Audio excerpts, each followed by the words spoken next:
Ma'am কি থাইল্যান্ডের নাকি? থাইল্যান্ড আপনি না বাংলাদেশ? বললাম যে আফটার যে বিফোর প্রসিডিউর যেটা এটার পরে তো হচ্ছে আপনার ওই যে প্রাইমিং সলিউশনের পরে এখন যদি আমি একটার জন্য আসি তাহলে হচ্ছে স্যালিসাইলিক। ওই যে যেটা বলতেছিলাম যে আমরা তো চাই যাতে সবকিছু একসাথে হোক, একনেও চলে যাক হোয়াইটেনিংও যাতে হয়ে যায়, কিন্তু সবটা একসাথে হয় না, আদৌ কিন্তু হয় না। এখন আমি কাস্টমারকে কি বলতে পারি, আপনার জন্য একটা সেশন দিয়ে তো আর হবে না, এটা বললেও হবে না, এটা যতই আমরা বলি যে একটা সেশন দিয়ে হয়ে যাবে, আসলে কিন্তু একটা সেশন দিয়ে হয় না। এটাতে আমি ওনাকে যদি বলি যে 2-3টা সেশন, তখন হচ্ছে প্রথমেই হচ্ছে আমরা স্যালিসাইলিক দিব, স্যালিসাইলিক দিয়ে একনেগুলো চলে যাবে, সেকেন্ডটাতে হচ্ছে আপনার ব্রাইটেনিং একটা দিব, তাহলে ওনার একনেও চলে গেল ব্রাইটেনিংও হইলো, দুইটা কাজে একসাথে হইলো। কিন্তু ওনাকে যদি আমি একটা মানে দুইটাই সেশন যদি আমি স্যালিসাইলিক দেওয়া হয়, ওনার স্কিনে তো কোনো ব্রাইটনেসটা আসবে না। উনি তো চাচ্ছে একনেও যাতে চলে যায় আবার ব্রাইটেনিংও যাতে আসে। তো আমার তাহলে ওইভাবে মানে ব্রেন কাটিয়ে ওনার কাছে আমি তাহলে দুইটা সেশন দুইটা দিব। প্রথমে একটা একনে ভালো করতে হবে, একনে ভালো না করলে আমি যত ব্রাইটেনিং এর জিনিস দেই একনেগুলো আরো অ্যাক্টিভ হয়ে যাবে। তো একনের মধ্যে কিন্তু ব্রাইটেনিং এর জিনিস আমরা অ্যাপ্লাই করতে পারবো না, তো এটার জন্য আগে একনেটাকে ভালো করে নিতে হবে। ব্রাইটেনিং এর জিনিস বলতে কি কি? আলফা রুটিন, আলফা আরবুটিনটা হচ্ছে ব্রাইটেনিং করবে, এটাতে তো হচ্ছে আপনার ডেড সেলটাকে রিমুভ করবে, ওইটা করবে না। আপনি যেরকম ল্যাকটিক আর হচ্ছে গ্লাইকোলিক এলোপিল, এগুলো কি করবে, আপনার ধরেন অনেক একনি আছে বা স্পট আছে, হাইপার পিগমেন্টেশন, মেলাজমা, এগুলো থাকলে আর হচ্ছে অনেকেরই দেখবেন যে অনেক ফর্সা কিন্তু কোনো ধরনের স্কিনে কোনো লাবণ্যতা নাই, তাদের স্কিনে হচ্ছে আপনারা এগুলো ইউজ করলে কি হবে, একটা লেয়ার ডেড সেলটাকে রিমুভ করে ফেলবে। ডেড সেলটা রিমুভ করার পরে যদি আপনি ভালোভাবে যদি এই যে কোলাজেন ক্রিম বলেন, একটা ভালো একটা ময়শ্চারাইজার বলেন, এগুলো যদি ইউজ করেন, একদম বিশ্বাস করেন বেবি স্কিন হয়ে যাবে, একদম প্লেন হয়ে যাবে, একদম গ্লাসি করবে স্কিনটা। আচ্ছা পিলটা লাগাইলাম, ফেস ওয়াশের পর ওটা ইউজ আমি করতে বলছি হবে?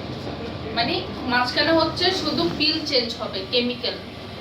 যদি কাস্টমার একনের জন্য আসে স্যালিসাইলিক ইউজ করব, একবার করে শেষ? একবার করেই শেষ। যদি কাস্টমার যদি হোয়াইটেনিং ব্রাইটেনিং এর জন্য আসে ল্যাকটিক বা গ্লাইকোলিক ইউজ করব, বা আমরা এলোপিলো ইউজ করতে পারি। এখন যদি কাস্টমার যদি মনে করেন যে মেলাজমার জন্য আসে, তাহলে হচ্ছে আমরা টিসিএ ইউজ করব, টিসিএ যাবে তখন।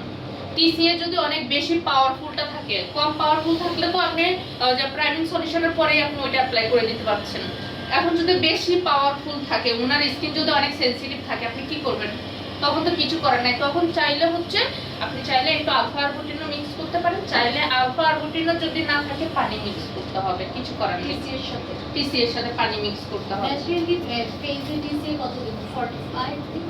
একদম যদি সেনসিটিভ স্কিনে, এখন তো আপনি বুঝবেন না যে কত পাওয়ার দিলে ওনার জন্য ভালো হবে। না আপু, অনেক বেশি মেলাজমা কিন্তু সেনসিটিভ সেনসিটিভ ওনার কাছে হচ্ছে 20-25 দিয়ে স্টার্ট করতে পারেন, 25 দিলে বেটার। না, অ্যালার্জি না, সেই ক্ষেত্রে তো আমি 35 দিতেই 35 দিতেই পারেন, কিন্তু প্রথমে তো আপনি দিবেন না, না। কারণ প্রথমে তো আপনি বুঝবেন না ওনার স্কিন। কারণ আমার কাছে এমন কাস্টমার আসে যে স্কিন দেখে মনে হচ্ছে অনেক পাতলা, ওনাকে দিলাম, উনি বলে কি কি রে কাজ হয় না কেন, 2 দিন পরে বললো। এমনও আছে, এমনও রেকর্ড আছে। আবার অনেকের স্কিন অনেক মোটা কিন্তু দেওয়ার সাথে সাথে জ্বলে যায়, তো দেওয়ার সাথে সাথে যদি জ্বলে যায় তখন আমরা কি করব? আপু আমি কি একটা ব্রাশে একটু রেখে সেকেন্ড টাইম আরেকটা করে দিবেন? হ্যাঁ, এগুলোর ক্ষেত্রে হচ্ছে ল্যাকটিক গ্লাইকোলিক আলফা আরবুটিন যখন ইউজ করবেন তখন সেকেন্ড টাইমেও দিতে পারেন, কিন্তু বুঝে। টিসিতে তো দেওয়া যাবে না তখন টিসিএ দেওয়া যাবে না, তখন এটা বুঝে দিতে হবে যে আমার হচ্ছে এটাতে দিচ্ছি উনি নিতে পারছে কিনা। কারণ একটা লেয়ার সবার আগে দিয়ে মিনিমাম তো 5 মিনিট টাকা ট্রাই করবেন, তখন যদি কাস্টমারের কোনো রিঅ্যাকশন না দেখেন তখন ওটার উপরে আরেকটা লেয়ার আপনি দিতে পারবেন। একসাথে যদি কম্বিনেশন দেওয়া কাস্টমারের যাবে? রিঅ্যাকশন আপনি দেখতে পান, আর সাজাবো কি করো, ওদের নাম লিখে নেব। এখন দেখতেছো না, এটা বলতেছি, এখন তুমি আসছো, এটা শেষ হয়ে হ্যাঁ আপু, যেটা বলতেছিলেন 15 মিনিট সময় রাখতে হবে। 15 মিনিট 5 মিনিট 5 রাখবেন, মিনিট 5 মিনিট রেখে যদি কাস্টমারের রিঅ্যাকশন হয় তাহলে ওইটা কি করবেন, সাথে সাথে নিউট্রালাইজার করে দেবেন। নিউট্রালাইজারটা করলে কি হবে, এই যে কেমিক্যাল যে এতটা জ্বললো, ওনার মরিচের মতন একটা জাজ থেকে গেল, আপনি যদি উনি তো চাইবে যেটা পানি দিয়ে দই ফেলে মনে হয় ভালো লাগতো, পানি এটাতে ইউজ করা যাবে না, আপনি কি করবেন, নিউট্রালাইজ ইউজ করবেন। এই যে জাস্ট একটা স্প্রে করে দিবেন। চোখটা তো প্রোটেক্ট করা থাকবে, জাস্ট হচ্ছে স্প্রে করে দিবেন, বা হচ্ছে একটা কটনে নিয়ে ড্যাপ ড্যাপ করে লাগাবেন। এটা হচ্ছে সাথে সাথে কেমিক্যালের পারমেন্টটা চলে যাবে। শীত মাস্কও দিতে পারি আমি। শীত মাস্ক তো, এটা শীত মাস্কে তো আপনার কেমিক্যালটাকে নষ্ট করার তো কোনো পাওয়ার নাই ওটাতে। ওটা থাকবে হচ্ছে নিউট্রালাইজার, যেটা হচ্ছে সাথে সাথে জ্বালা ভাবটা কমিয়ে ফেলবে। এখন ওনার অনেক জ্বলতেছে, উনি চাইতেছে যাতে পানি দিয়ে মানে ওয়াশ করে ফেললে ভালো হতো। ওয়াশ করলে তো হবে না, আপনি নিউট্রালাইজার দিলে সাথে সাথে হচ্ছে ওই যে একটা জ্বালা মরিচের মতন একটা জাজ, ওটা সাথে সাথে চলে যাবে। তারপরে যে আপনি শীত মাস্ক ইউজ করতে পারেন। আচ্ছা, যে ক্লায়েন্টের কোনো প্রবলেম হলো না, তাকে তো আমি বেশি মাস্ক দিব। শীত মাস্ক দেবেন। শীত মাস্ক যাদের ফেসে প্রবলেম হয় তাদেরকেও দিতে পারবেন, যাদের ফেসে না প্রবলেম হয় তাদেরকেও দিতে পারবেন। আপনি তো নিউট্রালাইজার করিয়ে শীত দিচ্ছেন। মাস্ক দিয়ে কি আমি কোল্ড হ্যামারটা ইউজ করবো না দরকার নেই? কোল্ড হ্যামারটা কি ইউজ করবো নাকি দরকার নেই? বুঝি না বাবা। আমরা কি করি, ওটা দেওয়ার পরে শীত মাস্ক দিই, শীত মাস্ক দেওয়ার পরে একটা কোল্ড হ্যামার দিয়ে দিই। লাগে না, ওটা লাগে না, দিতে পারেন। এখন কাস্টমার কাছ থেকে আপনি 10,000 টাকা নিচ্ছেন, 5,000 টাকা নিচ্ছেন, আপনি ওরা যা ইচ্ছা তাই দিতে পারেন। কারণ কাস্টমারের কাছ থেকে টাকা নিচ্ছে, কাস্টমার মনে করবে যেমন টাকা তেমন কাম, আচ্ছা, এটা মনে করবে, কিন্তু কাজ তো একই হচ্ছে। কেমিক্যাল পিলিং এর পর লিপসটা ব্ল্যাক হয়ে যায়। কেমিক্যাল পিলির পরে হ্যাঁ, ব্ল্যাক দেখা যায়। সেই কি লিপস আর আইসের ক্ষেত্রে কি করবে একটু বলেন? আমি আগে এটা শেষ করি, তারপর ওটা বলছি। এখন আমরা কি করব, কেমিক্যালের ব্যাপারটা তো বুঝলাম। হোয়াইটেনিং ব্রাইটেনিং এর ক্ষেত্রে হচ্ছে ল্যাকটিক, গ্লাইকোলিক, এলোপিল, এগুলো আমরা ইউজ করতে পারি। এবং হচ্ছে টিসি, এটা হচ্ছে মেলাজমার ক্ষেত্রে ইউজ করব। আর হচ্ছে আপনার একনের জন্য হচ্ছে স্যালিসাইলিক ইউজ করব। আপনারা নোট করলে আমার মনে হয় ভালো হতো। ঠিক আছে? আচ্ছা, রেকর্ড করেন, আমি স্টেপ বাই স্টেপ আবার বলে দিচ্ছি। এগুলোর গাইড দিয়ে দিবেন না? হ্যাঁ, গাইড দিয়ে দিচ্ছি। গাইড কোনটা? হ্যাঁ, গ্রুপে হচ্ছে এই No, no. ভিডিও এখনই নোট করেন, কারণ আমাদের হচ্ছে কারিকুলামে কিন্তু কেমিক্যালটা নাই। কেমিক্যালটা না, না। কেমিক্যাল কিন্তু কারিকুলামে নাই, এজন্য হচ্ছে পিডিএফ কোড রেডি করা হয়নি। ও। সবার আগে স্টেপ বাই স্টেপ আমি বলে দিচ্ছি। সবার আগে স্কিন হচ্ছে ক্লিন করব, মাইল্ড ক্লিনজিং দিয়ে ক্লিন করব। মাইল্ড ক্লিনজিং যদি না থাকে তাহলে হচ্ছে আমরা একটা হাইড্রা ফেশিয়াল করে নিব। ক্লিয়ার? তারপরে হচ্ছে আমরা স্কিনকে প্রাইমিং সলিউশন করব মিনিমাম 2 থেকে 3 মিনিট রাখার পরে হচ্ছে এখন কাস্টমার কোন প্রবলেমের জন্য আসে, একনের জন্য নাকি হোয়াইটেনিং ব্রাইটেনিং হবে নাকি মেলাজমার জন্য আসে। যদি একনের জন্য আসে তাহলে আমরা স্যালিসাইলিক ইউজ করব। যদি হোয়াইটেনিং ব্রাইটেনিং এর জন্য যদি আসে তাহলে ল্যাকটিক বা গ্লাইকোলিক ইউজ করব। আর যাদের হচ্ছে হোয়াইটও আছে ব্রাইটও আছে বাট স্কিনটাকে গ্লো করতে চাচ্ছে তাদের ক্ষেত্রে হচ্ছে আমরা আলফা আর রুটিন ইউজ করব। আর যাদের হচ্ছে মেলাজমা আছে তাদের ক্ষেত্রে হচ্ছে আমরা টিসি ইউজ করব। ওকে, এখন ধরেন আমরা টিসি এটা কত মিনিট, আমরা এখন কত মিনিট রাখবো সেটার উপরে ডিপেন্ড করবে।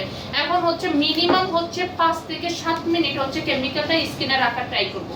ফেসে স্কিনে রাখা ট্রাই করব 5 থেকে 7 মিনিট। অনেকেরই ক্ষমতা কম, 3 মিনিট 4 মিনিট যেতেই মনে হচ্ছে যে ওনার জ্বলে যাচ্ছে, আর সহ্য হচ্ছে না। তখন আমরা কি করব, সাথে সাথে হচ্ছে নিউট্রালাইজার করে দিব। নিউট্রালাইজারটা করলে কি হবে, আপনার কেমিক্যালের যে একটা জাজ ছিল, মরিচের মতন একটা আবহাওয়া ছিল, ওইটা সাথে সাথেই নষ্ট করে দিবে। নিউট্রালাইজারটা করার পরে হচ্ছে এখন এটা গেল মিনিমাম তো বললাম যে 5 থেকে 7 মিনিট রাখার পরে নিউট্রালাইজার করতে হবে। এখন জ্বললেও নিউট্রালাইজার করতে হবে, না জ্বললেও নিউট্রালাইজার করতে হবে 7 মিনিট পরে। কেন করতে হবে, কারণ এই যে কেমিক্যালটা তো আপনার মিনিমাম 12 ঘন্টা 6 ঘন্টা থাকবে। বেশি যদি থাকে তাহলে তো ইয়া হয়ে গেল, বেশি হয়ে গেল তো স্কিনে সমস্যা হবে। কেন, আমি তো শীত মাস্ক ব্যবহার করছি। এই যে নিউট্রালাইজার করে আপনি শীত মাস্ক দিতে হবে, কারণ কেমিক্যালটা ক্লিন করতে হবে না, কেমিক্যালটাকে তো ক্লিন করতে হবে। নিউট্রালাইজারটা দিয়ে ওটা তো শুকাবো, এর সাথে কি শুকানো কটন দিয়ে কটন দিয়ে ঘষবেন না, জাস্ট ট্যাপ দেবেন। এই যে এটা ধরেন কটন, আমার স্কিনে হচ্ছে আমার কেমিক্যালটা আছে, নিউট্রালাইজারটা নিলাম একটু, ধরেন এটা কটনে নিলাম বা হচ্ছে স্প্রে করলাম, জাস্ট অ্যাকচুয়ালি কটন, হ্যাঁ দিলে হবে। জাস্ট হচ্ছে ট্যাপ করবো, এখানে ঘষবো না। ঘষলে দেখা যাচ্ছে কেমিক্যাল দিয়ে তো অলরেডি জায়গাটা অনেকটা সেনসিটিভ হয়ে গেছে, মনে হচ্ছে যে সিদ্ধ হয়ে গেছে। তো ওইটা তো যদি আমরা ঘষাঘষি করে ওনার স্কিন তো আর স্কিন থাকবে না, ওনার স্কিন হয়ে যাবে অন্য কিছু। তখন হচ্ছে আমরা ট্যাপ করে জাস্ট তুলে নেব। তোলার পরে হচ্ছে আমরা কি করব, ওই যে আপু যেটা বললো, চাইলে হচ্ছে শীত মাস্ক দিয়ে 20 মিনিট শোয়া রাখবো কাস্টমারকে। টাইম তো কাস্টমারের পিছু ব্যয় করতে হবে, আমি যদি 10 মিনিটে 15 মিনিটে যদি কাজ শেষ করে ফেলি, উনি 5,000 10,000 টাকা দিবে, ওনার কাছে কিছু মনে হবে না। যতই সুন্দর দেখা যায়, আয়নার সামনে যায় দেখলো যে স্কিন অনেক গ্লো হয়ে গেছে, উনি মনে করবে যে 5,000 টাকা মাত্র এত কম সময়ে কি ট্রিটমেন্ট করলো, ওনার মনে শান্তি হবে না। এই জন্য শীত মাস্ক দিয়ে 20 মিনিট শোয়া রাখবেন ওনার কাছে, 1 ঘন্টা এমনি যাবে, উনি মনে করবে যে না, যেমন টাইম দিছে তেমন কাজও হয়েছে। ঠিক আছে? ওই যে শীত মাস্ক দেওয়ার পরে হচ্ছে লাস্ট যে প্রসিডিউর হচ্ছে পোস্ট পিল ক্রিম। এটা যে কোনো ব্র্যান্ডেরই হতে পারে। পোস্ট পিল ক্রিমটা কেন অ্যাপ্লাই করব? এই যে আমরা কেমিক্যাল পিলটা করলাম, আমাদের স্কিনটা তো একটু হলো ড্যামেজ হয়েছে, বার্ন হয়েছে, এটা কিন্তু অনেকটা হেল্প করবে স্কিনের পিলিংটা করতে, ময়শ্চারাইজার করে রাখবে। স্কিনে আসে না যে একটা চামড়া উঠতেছে, টান টান লাগতেছে, ওইটা লাগবে না। স্কিনটাকে অটোমেটিকলি হচ্ছে এটা ব্রাইট করবে, হোয়াইট করবে, পাশাপাশি হচ্ছে কোলাজেন উৎপাদন করবে। কোলাজেনটা দিলে কি হবে? স্কিনটা অনেক বেশি গ্লাসি করবে, দেখা যাবে অনেকটা হেলদি, গ্লো করবে। তো পোস্ট পিল ক্রিমটা হচ্ছে একদম লাস্ট প্রসিডিউর, এবং কাস্টমারকে বলতে হবে যে আপনার সানস্ক্রিনটা মাস্ট, সানস্ক্রিন তো অ্যাপ্লাই করতে হবে। সানস্ক্রিন ছাড়া কিন্তু কেমিক্যাল রোদে গেল, চুলার পারে গেল, স্কিন আরো বার্ন হবে। এটা হচ্ছে কেমিক্যালের কাজ। এখন কম্বিনেশন কি কখনো ক্রিম পিল ইউজ করা যাবে কি? দেখা যাচ্ছে ব্রণের সমস্যা নিয়ে আসলো, প্রথম সেশনে কি আমরা একসাথে দুইটা না, প্রথম সেশনে হচ্ছে দিতে পারেন, দিলে যে আহামরি সমস্যা হবে এরকম না, কিন্তু কাস্টমারের কাছে আপনি মিনিমাম 2 থেকে 3টাই আপনি প্রথমে মাথায় ঢুকাই দিবেন, 2 থেকে 3টা দিয়ে আপনার হবে। আপনি যদি একটা বলেন, উনি একটা দিয়ে হলো না, তখন উনি নেক্সট টাইমে আপনার কাছে কিন্তু আসবে না। আপনি ওনাকে প্রথম বলবেন 2 থেকে 3টা লাগবে, তো 3টা লাগলে প্রথমে হচ্ছে আপনি স্যালিসিলিক দিয়ে হচ্ছে একনেটাকে মেরে ফেললেন, একনে চলে যাবে। নেক্সট টাইমে হচ্ছে আপনি মানে ল্যাকটিক বা গ্লাইকোলিক দিলেন, স্কিনটাকে হোয়াইট করবে। আবার নেক্সট টাইমে হতেছে ওই সেমটাই দিলেন, স্কিনকে আরো হোয়াইট করবে। আর মেলাজমার জন্য শুধু টিসিএ। মেলাজমার জন্য টিসিএ যদিও অনেক হার্ড হয়, আলফা আরবুটিন দিয়ে করতে পারেন। আলফা আরবুটিন মানে মিক্স করতে পারেন, 80% হচ্ছে টিসিএ দিলেন, 20% হচ্ছে আপনি আলফা আরবুটিন দিলেন। আচ্ছা, টিসিএ কি কোনো ইয়ে হয়? কত পার্সেন্ট? বিভিন্ন পার্সেন্ট আছে, আপনার 15% আছে, তারপর হচ্ছে 20, 25, 30, 35, আপনার 50% বিভিন্ন রকম রোগী আসবে, সব কিন্তু কালেকশনে রাখা সম্ভব না। তো আমরা কোনটা রাখতে পারি যেটা আপনি হচ্ছে যে ল্যাকটিক গ্লাইকোলিক, এটা যাদের মেলাজমা আছে তাদেরকেও ইউজ করতে পারেন। ওই আপনার ডেড সেলটাই তো রিমুভ করার উদ্দেশ্য। যদি অতিরিক্ত হাইপার পিগমেন্টেশন, অনেকে দেখবেন যে স্কিনটা একটু কাচকাচ টাইপের, কেমন জানি মনে হয় কি পোরগুলো অনেক ওপেন, ওর মধ্যে হইতেছে আপনার মেলাজমা, হাইপার পিগমেন্টেশন, ওদের ক্ষেত্রে যদি হয় তখন হচ্ছে টিসি এটা মাস্ট। ক্লিয়ার? আর কোনো কিছু আছে বুঝছেন? এটা তো খুব পিলিং হয় নাকি না? ন্যানো পিলিং কোনটা? টিসি না, এটা পিল হয়। আপনি পার্সেন্টের উপরে ডিপেন্ড করে, তারপর কোয়ালিটির উপরে ডিপেন্ড করে। না, কিছু ক্লায়েন্ট আসে যে পিলিং হয় এরকম কিছু দেন, মানে ওদের মাইন্ডসেট হচ্ছে ন্যানো পিলিং হলে আমাকে পিলিং হয় হইতে হবে। এমন কিছু দেন। এখন ওনার ফেসে যদি মেলাজমা থাকে তাহলে টিসি দিবেন, পিল হবে। যদি পিল হয় ওই তাহলে ল্যাকটিক বা গ্লাইকোলিক দিবেন। দুইটার কাছে একই, দুইটাই হোয়াইটেনিং ব্রাইটেনিং করবে। বুঝতে পেরেছেন? কেমিক্যাল তো ক্লিয়ার হয়েছে না? কেমিক্যাল এখন যে কোনো ব্র্যান্ডের হতে পারে। 5 মিনিট রাখবো। 5 থেকে 7 মিনিট, মিনিমাম তো 7 মিনিট রাখতে পারেন বা 10 মিনিটও রাখতে পারেন। সবথেকে সেফ হচ্ছে এই যে আলফা আরবুটিন।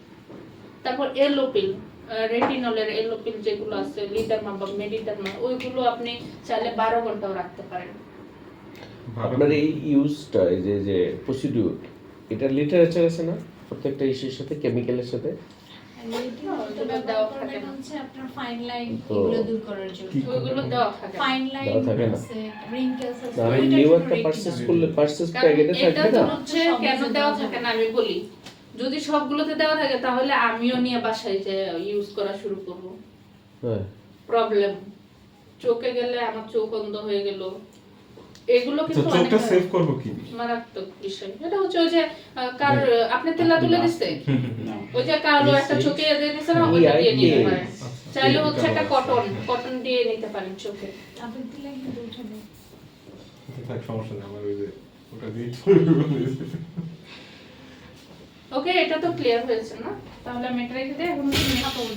এখন হচ্ছে আপনি মেসো নিতে পারেন, মেসোথেরাপি। লিপস এবং হচ্ছে আপনার আন্ডার আই, এগুলোর জন্য মেসোথেরাপি, কারণ ওইগুলোতে আপনার কেমিক্যাল ইউজ করাটা হ্যাঁ, ওই যে safe না। ওইটা যেটা দিয়েছে ওইটা মেসো। যখন আমরা কেমিক্যালি পিলিং করি তখন এই জায়গাগুলো ইয়ে হয়ে যায়, ব্ল্যাক সার্কেলগুলো আরো বেশি দেখা যায়, লিপসটা আরো বেশি কালো দেখা যায়।